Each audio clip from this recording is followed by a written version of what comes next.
What's up, Barnhill family, and welcome back to your home for all things combat sports. Yo. Today we are breaking down Ian Machado Garry versus Carlos Prates. Garry getting back in the win column after his loss to Shavkat Rakhmonov. We're going to look at it from a technical analysis perspective. We're going to talk about Ian Garry potentially being the backup fighter now for Bilal Muhammad and JDM. And then what's next for Carlos Prates now that he suffered his first loss in the UFC. So, Nick, I think the perfect place to start is the technical breakdown because Ian Garry gave us 5 rounds of some really good technical little nuggets to break down, both from the striking and from the grappling. And I think a lot of people thought that if Garry were to win this fight, he would have to use his grappling advantage over Prates and get him to the ground. And while he did show us a variety of really nice takedowns and he was able to get the takedown on several occasions, he really won this fight on his feet and with really good activity. Absolutely. I was so impressed with how Garry managed the first 3 rounds. I really thought he was going to get Prates out in round 3. Which was your prediction, by the way. Yeah, almost spot on. As soon as that happened, I moved to the front of the couch and I was ready. But of course, he got a great win, but yeah, he didn't want to risk it too much in that 3rd round. But the style in which he fought was so good, and it wasn't unfamiliar from what we've seen him fight before. He loves controlling the fight, and he does that using his range and his distance. He's taller and longer than most 170 fighters. And what I noticed when I was watching Carlos Prates is he's a fantastic counter striker with tons of power. And I would say that everybody in the UFC that he's fought so far, and probably people before he got to the UFC, they come in with their combinations and it's pretty buttoned up and they're ready to defend while attacking. About 2 out of 5 times. The other 3, it's sort of a crapshoot, and they shoot in, and their hands are down or they're compromised with their balance, and Prates finds those big shots. Ian Garry doesn't do that. Ian Garry will circle and use every bit of the cage that he needs to until he feels that he's back in control. And the way you can tell that is Prates would try to push forward, and he would just wind up chasing Ian until he got frustrated doing that. Then he'd pull back. Ian would then take over again. And the way he was doing that with the kicks, the kicks were really good. I thought the head kick was there for him. Yeah. Prates is very durable, and he's really good at getting his hands up to block, but that head kick was there, and it was money. But all of that was set up, and the success he had on the feet in rounds 2 and 3, which I think were his best rounds, came from his threat of the takedown. And I am fully aware that those first 2 or 3 takedown attempts that Ian Garry put on Prates were not even intended to get to the ground, just to make him react, just to make him worry a little bit about mixing of the martial arts. Ian Garry shot in, he would grab the single leg, sort of show him, okay, I can get in there, and you don't want to have to risk it. You have this 100% takedown defense. Let's see how that is. And I think Garry really did start to make Prates question whether he was going to shoot or whether he was going to strike. And that's exactly what opened up the takedowns, and the fact that he was able to ruin the 100% takedown defense of Prates came from the foundation that he laid with the striking, and then mixing in those takedowns early and those takedown attempts. After a couple of them, he started to realize that he had Carlos Prates' number, and then he was able to get several more takedowns from there, tons of control time. But I do really want to put an emphasis on his striking. He was looking really good, long, sharp strikes. He also is very game when Prates was bringing the fight and he had to get into a little fire exchange. He would watch 1 or 2 shots come his way. Maybe he'd get tagged by one, maybe or maybe not, but he would always land at the end of the exchange, and that's why it seemed to me he was sort of running away with this fight, because Prates, in the few moments that he did have in the first 3.5 rounds of the fight, every time he did land something, Ian responded back in that same flurry, and it didn't really amount for anything to Prates. So I really think that Ian's ability to control the fight, control the octagon, and the pace in which the fight was fought is the entire reason that he got his hand raised. Yeah, I think he was extremely disruptive of Prates' rhythm. Prates, if you watch him, he's a very rhythmic fighter. He likes to kind of stand in the pocket and trade with you. And even though Garry is slightly taller, and he does enjoy a reach advantage over most fighters, and he was taller than Prates actually had, I think, a 2-inch reach advantage. He's got very long arms, so he just kind of sits on the outside of range, and he's got a lot of power, and he's very comfortable and confident with his power. Right. But what do you do to somebody who does that? You disrupt their rhythm. Right. Garry was always putting something in Pratez's face. As soon as Prates looked like he was getting comfortable and was about to throw some exchanges with some power, Garry would come with 2, 3, 4 punch combinations. Right. Every time Prates looked like he was setting to do something, Garry was throwing that power head kick. And even though it was landing on the arm and the glove of Carlos Prates, believe me, that was still getting through. Those were some very, very hard kicks. And if Prates's hand was down, it would have been a knockout. Yeah, the shin bone's pretty long. And even if you get one hand up or two, if that's the ideal situation, you block with both hands reinforced, you're still getting some of that foot, some of that shin bone wrapped around to the back of the head. Yeah, and then the other thing that Ian did, I think that was really very impressive was the variety of the takedowns. We saw the singles, we saw the doubles, we saw how it was mixed in with the striking. You know, he's blending it in, and he did a really good job, too, of finding, like, uppercuts at odd angles. So he was, you know, kind of coming in with straights and then, you know, off, you know, setting off balance and offside and throwing that uppercut and then immediately changing levels, shooting the double, single. There was also a really nice outside leg trip. I can't remember what round that happened in, but it was a really, really slick takedown. And I mean, Ian Garry showed us that he's one of the best fighters in the 170 division. I mean, he took Shavkat to a very close decision. I know people say, oh, it was 4-1 Shavkat, but nobody watching that fight would look back and say Ian Garry does not belong in there with Shavkat Rakhmonov if that fight ever does come back around, probably with a belt on the line. Yeah, absolutely not. Ian Garry showed us that he's championship caliber. And then Dana said after in the post-fight press conference that he's going to be the backup fighter for the 170 title fight in just a couple of weeks, which we'll get into that later. But one more thing I did want to mention about the third round and that flurry, because that was sort of the changing moment of the fight. And I believe that flurry that almost got Carlos Prates out of there is what woke Carlos Prates up, because he looked much better in the 4th and 5th. And of anybody that was predicting this fight, me, you, everybody else we saw online, and then everybody in the comment sections, it was Prates by TKO, KO rounds 1 or 2, pretty easy. A lot of people said that. And then everybody else's opinion was Prates doesn't have the gas tank. He smokes cigarettes. After round 3, he's gassed. Ian Garry's going to look really good in the championship rounds. Nobody had Ian Garry coming out almost getting finishes early, and then Prates looking really fresh in the championship rounds and almost winning the fight in round 5. So math in MMA is one of those things we will never be able to fully get right because it's so different and styles make matchups. But that was one of those situations that was really eye-opening for me. Yeah, it's so hard to predict the way an MMA fight's going to go, even if you're somebody who does it on a regular basis like we do. Who would have thought that Carlos Prates would come strong in the championship rounds? But I want to talk about, you mentioned it briefly, Ian saying that he wants to be the backup fighter for Bilal and JDM. And guys, this video is brought to you by Alp, the smarter choice for nicotine users. Alp pouches are completely tobacco-free and made for adults 21 and older that are looking for a clean, discreet way to enjoy nicotine. And they come in 4 awesome flavors: mountain wintergreen, refreshing chill, tropical fruit, and chilled mint. If you're an adult looking for a modern nicotine option, check out Alp. Remember to always use responsibly, and you can find the link in our description. Thanks again to Alp. Now let's get back into the show.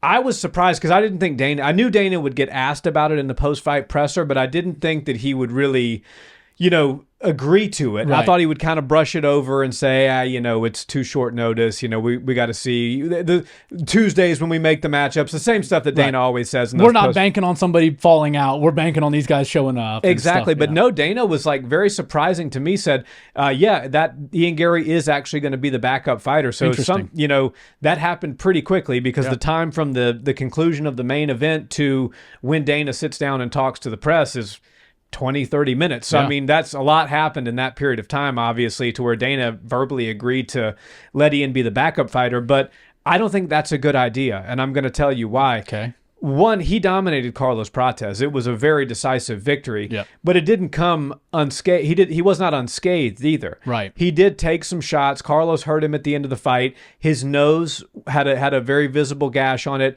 I think it was under his left eye. He had another gash. Yeah. Well, that came before the fight even too. So that was part of the issue. He was taking pictures on Fight Week with a cut right here. I was worried for this fight, but it's still not healed, and in 2 weeks it's not going to be healed. Right. And Carlos opened him up a little bit more. Even if it was a pre-existing injury, he threw fuel to that fire. Right. So, and the other thing is he just cut down to 170. He's not a small guy for the division.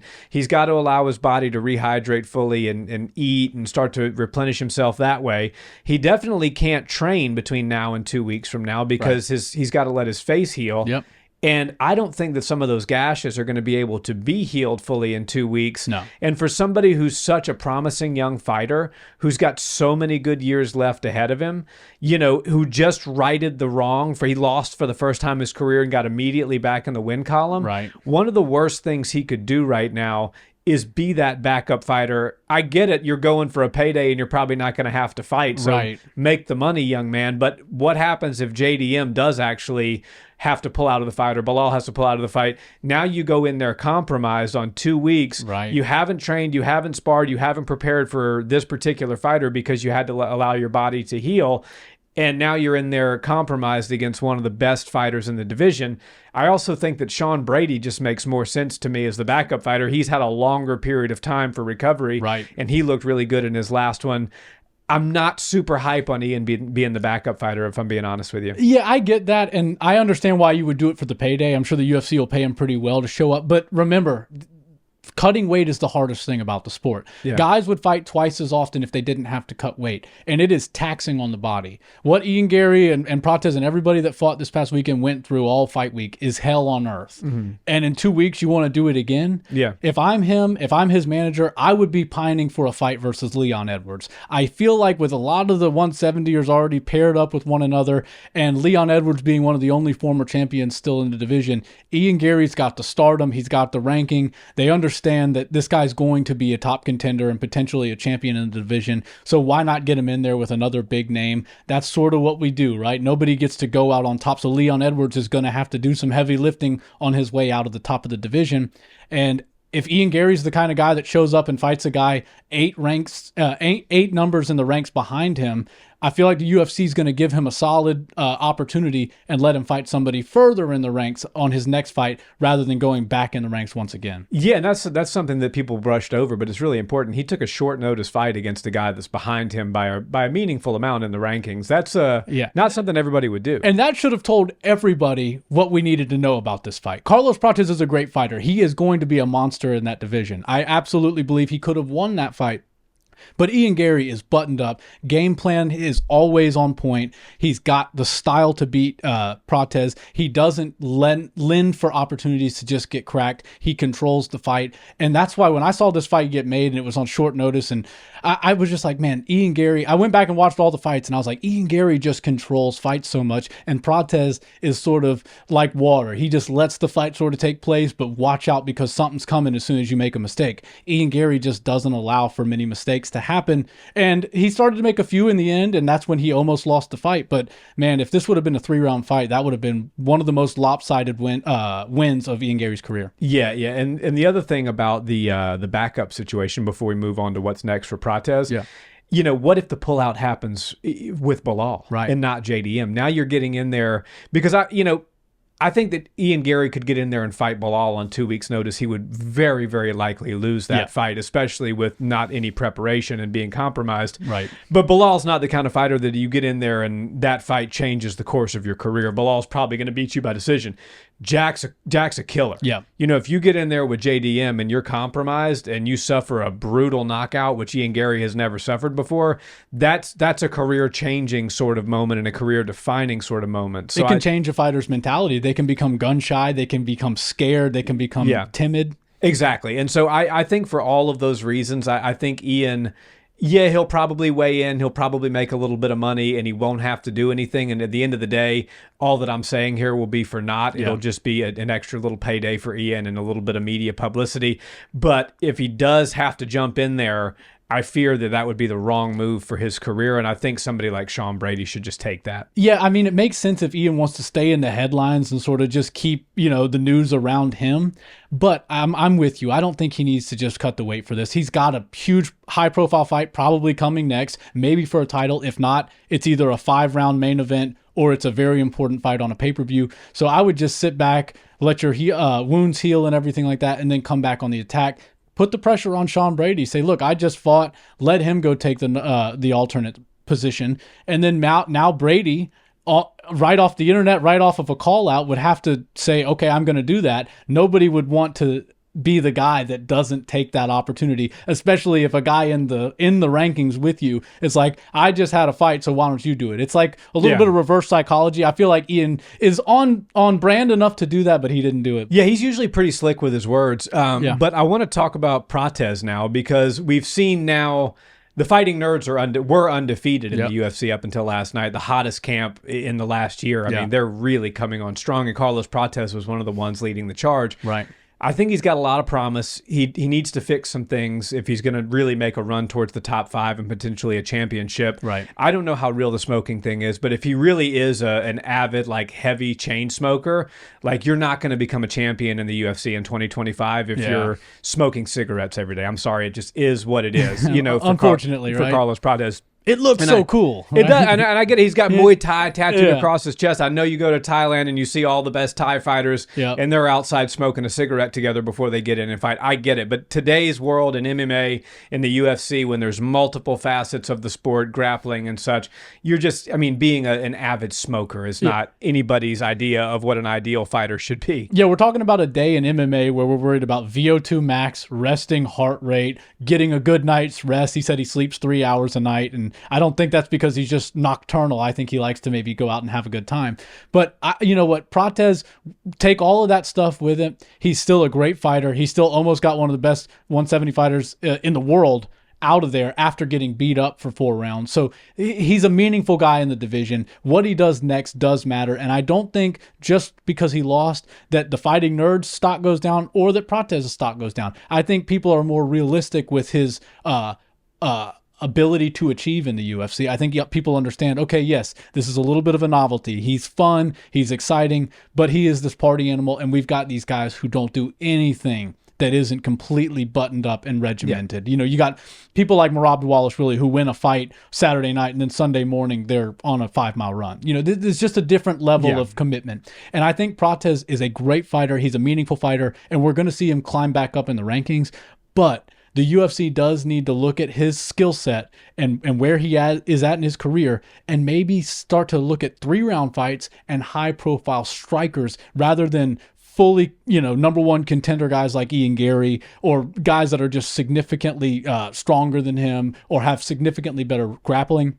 I'd much rather see Carlos Prates fight Michael Venom Page while we still have Michael in the UFC. I love that fight. Wonderboy Thompson's, you know, his fights and his days in the UFC are numbered, so that's another great fight. And he's been asking the NMF has been asking, guys, don't give me any more wrestlers. Just let me go show the fans what I like to do, what I can do best. Give me another great striker, and we'll go put on a performance for you guys. Yeah. Carlos Prates versus Stephen Wonderboy Thompson would be insane, especially if it's 3 rounds. Yeah, so I think feature bout on a pay-per-view, something like that. Maybe even opening a pay-per-view main card.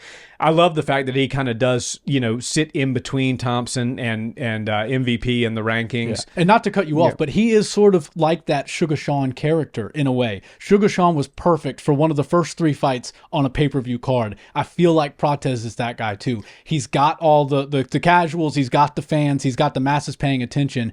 Get him in there. Maybe don't put him in 5-round fights right now against the best people in the world, but give him some people that he could possibly win and get some good notoriety off of. Wonderboy Thompson and Venom Page stick out to me as the best options at 170. Yeah, well, what we found is he's not ready for a super well-rounded top 5 welterweight at this point in time. Right. He's going to need to hang out in between 10 and 15 for another couple of fights. For sure. And change some things in his game. So why not let a couple of those fights be fun? Kevin Holland's another great name. Oh, yeah. There you go. Kevin's my boy. And Kevin, you know, I guarantee if I go ask him on Monday when we show up to the gym if he would like that fight, even though he's got something booked already, he would absolutely take that fight. That would be a scrap. And then Vicente Luque, I think, sits right next to him in the rankings. That's Vicente's pretty well-rounded. Something Winnable like fight, that would get him back on track.